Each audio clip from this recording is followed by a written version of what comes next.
భారత్ పాక్ యుద్ధాన్ని ట్రంప్ ఆపేశారు. ఇస్తే నోబెల్ ప్రైజ్ ఆయనకి ఇవ్వాలంటూ White House press secretary Karoline Leavitt demand చేశారు.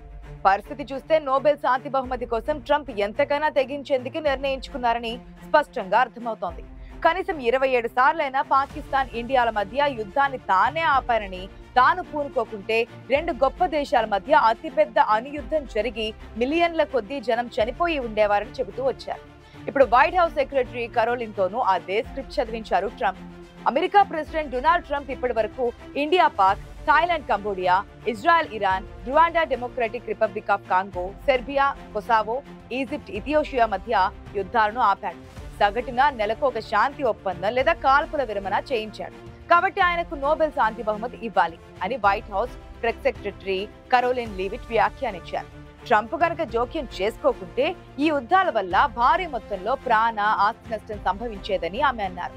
ప్రపంచ దేశాల మధ్య ఉద్రిక్తతలను చల్లార్చి శాంతిని నెలకొల్పిన తమ అధ్యక్షుడికి ఎలాగైనా నోబెల్ శాంతి బహుమతి ఇవ్వాల్సిందేనని కరోలినా అన్నారు. అయితే భారత్ పాక్ యుద్ధాన్ని డొనాల్డ్ ట్రంప్ ఆపడం వెనుక పెద్ద తతంగమే జరిగినట్లుగా కొత్త వార్తలు వినిపిస్తున్నాయి. ట్రంప్ దుర్బుద్ధి, భారత్పై ఆంక్షల విషయం వెనుక అణువార్ హెడ్స్ ఉన్నట్లుగా సమాచారం. నిజానికి ఆపరేషన్ సింధూర్ సమయంలో జరిగిన దాడులలో పాకిస్తాన్లోని Noor Khan air base, Sargodha air base లు తీవ్రంగా దెబ్బతిన్నాయి. అయితే అక్కడ ఉన్నవి పాకిస్తాన్ అణుబాంబులు కాదు, అవి అమెరికా అణుబాంబులని ఇప్పుడు తెలుస్తున్నటువంటి సమాచారం. పాకిస్తాన్ లో ఉన్న అణువార్ హెడ్స్ అమెరికావి కాబట్టే వాటిని కాపాడుకోవడం, విషయం రహస్యంగా ఉంచడం కోసం డొనాల్డ్ ట్రంప్ ఆసిమ్ మునీర్ ని అమెరికా పిలిపించుకొని మరీ బుజ్జగించాడట. దాడుల కారణంగా ప్రధాని మోదీ మీద తీవ్ర ఆగ్రహంతో ఉన్న దానిని బయట పెట్టకుండా ఆసిమ్ మునీర్ ని మచ్చుక చేసుకున్నాడట ట్రంప్. ఈ విషయం బయట పెట్టకుండా ఉండేందుకు పాకిస్తాన్ కు IMF, వరల్డ్ బ్యాంక్ నుండి దాదాపుగా $70 బిలియన్ అప్పు ఇప్పించడానికి రెడీగా ఉన్నాడు ట్రంప్. బయట ప్రపంచానికి షరతులతో కూడిన అప్పుగా ప్రచారం చేస్తారు, కానీ అవేవి పట్టించుకోకుండా ఆసిమ్ మునీర్ అధునాతన ఆయుధాలు కొనడానికే ఖర్చు పెట్టనున్నాడని సమాచారం. ఈ విషయాలన్నీ తెలిసినందుకే చైనా పాకిస్తాన్ ను పక్కన పెట్టిందని అమెరికా చంకెక్కించుకున్నందుకు గుర్రుగా ఉన్నాడు ట్రంప్. అంతేకాదు, ట్రంప్, ఆసిమ్ మునీర్ల మధ్య జరిగిన లంచ్ మీట్ లో ఫీల్డ్ మార్షల్ ఆసిమ్ మునీర్ ని పాకిస్తాన్ అధ్యక్షుడిగా చేయడానికి ట్రంప్ హామీ ఇచ్చాడట. ఆసిమ్ మునీర్ పాకిస్తాన్ అధ్యక్షుడు అయితే అది గతంలోలా పర్వేజ్ ముషరఫ్ హయాం లాగా ఉంటుంది. ఇందుకోసం భారత్ ను పలచన చేయడం, మోదీని గంతె దింపడం కోసం ఒక టూల్ కిట్ తయారైందని సమాచారం. మోడీ, అమిత్ షా, అజిత్ దోవల్, జైశంకర్లు కూటమిని విచ్ఛిన్నం చేస్తేనే కానీ అది సాధ్యం కాదు. మోదీ పుతిన్ కి ఆల్ వెదర్ ఫ్రెండ్ మాదిరిగా అండగా ఉండడం ట్రంప్ కు ఏ మాత్రం నచ్చడం లేదు. ఇప్పటికే 64 దేశాలలో ప్రభుత్వాలని మార్చి పడేసి కూల్చి కుప్ప చేసిన చరిత్ర అమెరికాకు ఉంది. ఇప్పుడు ఎలాగైనా అనూహ్యమైన పరిస్థితులని కల్పించి ప్రధాని మోదీని దించే కార్యక్రమం మొదలు పెట్టనున్నాడు ట్రంప్. దానికి సంబంధించి ఇప్పటికే పావులు కదుపుతున్నాయని అంటున్నారు విశ్లేషకులు. గత 3 రోజులుగా పార్లమెంట్ లో రాహుల్ నేతృత్వంలోని బయటకు వస్తున్న ప్రకటనలు, వ్యాఖ్యలను చూస్తే ఇప్పటికే గేమ్ మొదలు పెట్టినట్లుగా వారు చెబుతున్నారు.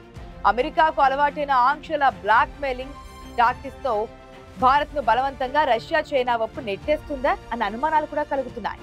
బాగా గమనించి చూస్తే ట్రంప్ కి ఉన్నట్టుండి ఏమైంది? ఇండియాను మిత్రదేశం అంటూనే బ్లాక్ మెయిల్ చేస్తున్నాడు. రష్యా, చైనాలకు అనుకూలంగా మారితే నాకు శత్రువు అయిపోతావు అంటూ బెదిరిస్తున్నాడు. ఈ నెల రోజులుగా తన ప్రతి నిర్ణయము ఇదే దిశలో కొనసాగుతోంది. కాకపోతే ట్రంప్ సర్కారుకు ఈ కోణంలో ఒక దిశ మాత్రం కనిపించడం లేదు. ఎందుకంటే మొదట 25% సుంకాలు అన్నాడు, ఆ తర్వాత రష్యా నుంచి చమురు కొంటున్నారు కాబట్టి పెనాల్టీ అన్నాడు. కానీ ఒక అసలు విషయాన్ని ట్రంప్ మర్చిపోతున్నది మాత్రం వాస్తవం. ఏ రకంగా చూసుకున్నా ప్రస్తుతం ప్రపంచంలోనే ఇండియా అతిపెద్ద వినిమయ మార్కెట్. ఒకవేళ అమెరికాతో పోటీ పడి మనం కూడా అదే రేంజ్ లో టారిఫ్ పోటీకి దిగితే అమెరికన్ కంపెనీలకి తీవ్ర నష్టం ఉంటుంది. బ్రిక్స్ మాట ఎత్తినా, బ్రిక్స్ కరెన్సీ ఆలోచన చేసినా మర్యాద దక్కదన్న లెవెల్లో ఆగ్రహం ప్రదర్శిస్తున్నాడు ట్రంప్. అయితే తనే అనివార్యంగా భారత్ ను మరింతగా రష్యా వైపు నెట్టేస్తున్నాడు.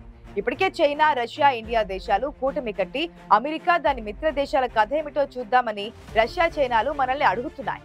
ఈ 3 దేశాలు గనక కలిసి అమెరికాపై ఉల్టా సుంకాలు వేస్తే ట్రంప్ కు తీవ్ర నష్టాలు తప్పవు. డాలర్లో చైనా పెట్టుబడులు గానీ, అమెరికాతో వాణిజ్య పరిమాణం కానీ ట్రంప్ కు గుర్తొస్తున్నట్లుగా కనిపించడం లేదు. పైగా ఇప్పటికే దిగజారిన అమెరికా ఆర్థిక పరిస్థితి కూడా ఏ మాత్రం బాగోలేదు. చైనాతో పోరాటంలో తమకు ఇండియా కావాలి, అదే చైనా తొత్తు పాకిస్తాన్ తో అంటకాగుతున్నాడు ట్రంప్. ఇరాన్ ఉగ్రదేశం కాబట్టి దాంతో వ్యాపారం చేస్తే మన కంపెనీల్ని నిషేధిస్తాడట, ఆంక్షలు పెడతాడట. అదే సమయంలో పాకిస్తాన్ కు చమురు అన్వేషణలో వెలికితీతలో సాయం చేస్తాడట. ఏదో ఒక రోజు పాకిస్తానే ఇండియాకు చమురు అమ్ముతుందట. అసలు ఉగ్రవాదం విషయంలో ప్రపంచంలోకెల్లా దూర్త దేశం పాకిస్తాన్ అని ట్రంప్ కావాలనే మర్చిపోతున్నాడా? పైగా ఈ మధ్య ఆయన మాటల్లో ప్రేలాపనలు ఎక్కువైపోతున్నాయి. భారత్ పట్ల చులకన భావం కొట్టొచ్చినట్లుగా కనిపిస్తోంది.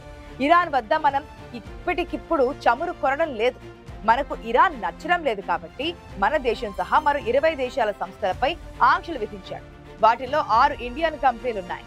ఇప్పటికైనా మనం అమెరికన్ కంపెనీలపై ఆధారపడడం మానేసి రష్యా, చైనా లాగే సొంత ఆపరేటింగ్ సిస్టమ్ మీద దృష్టి పెట్టడం మేలని అంటున్నారు దౌత్య నిపుణులు.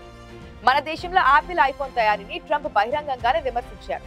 ఇండియాలో ప్లాంట్ ను విస్తరిస్తే అంతు చూస్తానంటున్నాడు ట్రంప్. అయితే ట్రంప్ బెదిరింపులను ఆ కంపెనీ అసలు పట్టించుకోలేదు. ఇప్పుడు మైక్రోసాఫ్ట్ కూడా రేపొద్దున ట్రంప్ ను ఇగ్నోర్ చేస్తే ట్రంప్ పరువు పోవడం ఖాయం. అవి వ్యాపార కంపెనీలు, వాటి అవసరాలు వేరు, వాటి జోలికి పోవడం వల్ల పోయేది ట్రంప్ పరువే అంటున్నారు నిపుణులు. ప్రస్తుతం అనుకున్న ఇండియా అమెరికా ట్రేడ్ డీల్లో అమెరికా మన దేశానికి సప్లై చేయాలనుకునే నాన్ వెజ్ పాలను భారత్ నో అంటోంది. అలాగే జన్యు మార్పిడి అవసరాలను వద్దంటోంది. ఎందుకంటే అవి మన దేశానికి వస్తే దేశ రైతాంగానికి తీరని నష్టం వాటిల్లుతోంది. ఇలా వీటిని వద్దనడంతో ట్రంప్ కి మండుతోంది. ఓవైపు మనల్ని సుంకాలు అంటూ వేధిస్తూనే మళ్ళీ ఇండియాతో సంప్రదింపులు జరుపుతున్నామంటాడు. తన మాటల్లో స్థిరత్వం ఏ కోసానా ఉండదు. రష్యాతో వ్యాపారం చేస్తే బహుపరాక్ అంటాడు. మళ్ళీ తనే మీ వ్యాపారం మీ ఇష్టం, మీ ఆర్థిక వ్యవస్థలకే నష్టం అంటాడు. మొన్నటికి మొన్న అమెరికా సోదర సమాన దేశం బ్రిటన్ తో ఇండియా ఫ్రీ ట్రేడ్ అగ్రిమెంట్ చేసింది. ఆ విషయంలో కూడా మనపై పీకల్లో తక్కసు బయటపడింది. అసలు ఒక అగ్రదేశాధినేతకు ఉండాల్సిన కనీస లక్షణాలు కూడా లేకుండా అచ్చోసిన ఆంబోతు తరహాలో బెదిరింపులకు తెగబడుతున్నాడు ట్రంప్.